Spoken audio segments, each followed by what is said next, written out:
2 number କଥାକୁ କିପରି କାର୍ଯ୍ୟରେ ପରିଣତ କରିପାରିବା ବୋଲି କବିତାରେ କୁହାଯାଇଛି। କଥାକୁ ପ୍ରାଣ ଦେଇ କାର୍ଯ୍ୟରେ ପରିଣତ କରିପାରିବା ବୋଲି କବିତାରେ କୁହାଯାଇଛି। ସ୍ୱାଧୀନ ଭାରତରେ ଶିଶୁମାନେ ମର୍ତ୍ତ୍ୟପୁରରେ କି ପରିବର୍ତ୍ତନ ଆଣିପାରିବା କଥା କବି କହିଛନ୍ତି।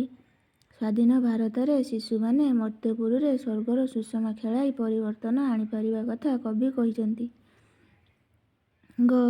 କେଉଁ କ୍ଷେତ୍ରରେ ଆମେ ପଛରେ ରହିବା ନାହିଁ ବୋଲି ଧାରଣା ଦିଆଯାଇଛି।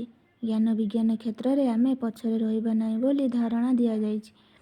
କେଉଁମାନେ ପ୍ରତିଜ୍ଞା କରିବା କଥା କବିତାରେ ପ୍ରକାଶ ପାଇଛି। କୋଟି କୋଟି ଭାରତର ସନ୍ତାନ ଯିଏ ଯେଉଁଠି ଅଛି ସମସ୍ତେ ପ୍ରତିଜ୍ଞା କରିବା କଥା କବିତାରେ କୁହାଯାଇଛି। ଦେଶରେ କଳକାରଖାନା ଗଢ଼ି ଉଠିଲେ ଆମର କ'ଣ ସୁବିଧା ହେବ? ଦେଶରେ କଳକାରଖାନା ଗଢ଼ି ଉଠିଲେ ନାନା ପ୍ରକାର ଦ୍ରବ୍ୟ ଉତ୍ପନ୍ନ ହେବ ଏବଂ ଅସଂଖ୍ୟ କାରିଗର ସୃଷ୍ଟି ହେବେ। 3 ନମ୍ବର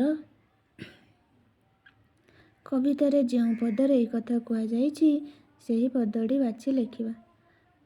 ସେ ସମୟରେ କଷ୍ଟ ଭୋଗୁଥିଲୁ। ବିଦେଶୀ ଶାସନରେ ଅଧୀନ ଥିଲା ଦେଶ। ସେକାଳେ ଭୋଗୁଥିଲୁ କେତେ ଯେ ଆମେ କ୍ଲେଶ। ଦେଶ ସେବାକୁ ଜୀବନରେ ବ୍ରତ କରିବା। ସ୍ୱଦେଶ ସେବା ବ୍ରତ କରିବୁ ଜୀବନରେ। ଜାତୀୟ ଧ୍ୱଜା ଆମ ଉଡ଼ଇ ହରଫର। ସମସ୍ତଙ୍କ ପାଇଁ ଭଲ କାମ କରିବା। ଅଛୁଆଁ ନୁହେଁ କେହି ସଭିଏଁ ଭାଇ ଆମ। ସଭିଙ୍କ ହିତ ପାଇଁ କରିବୁ ଆମେ କାମ। ବହୁ ଜିନିଷ ସୃଷ୍ଟି ହେବ। ଦେଶରେ ଖୋଲିଦେବୁ ବିବିଧ କାରଖାନା। ଯେପରି ଉତ୍ପନ୍ନ ହୋଇବ ଦ୍ରବ୍ୟ ନାନା। ଯାହା କରିବୁ ତାହା ପ୍ରାଣ ଦେଇ କରିବୁ।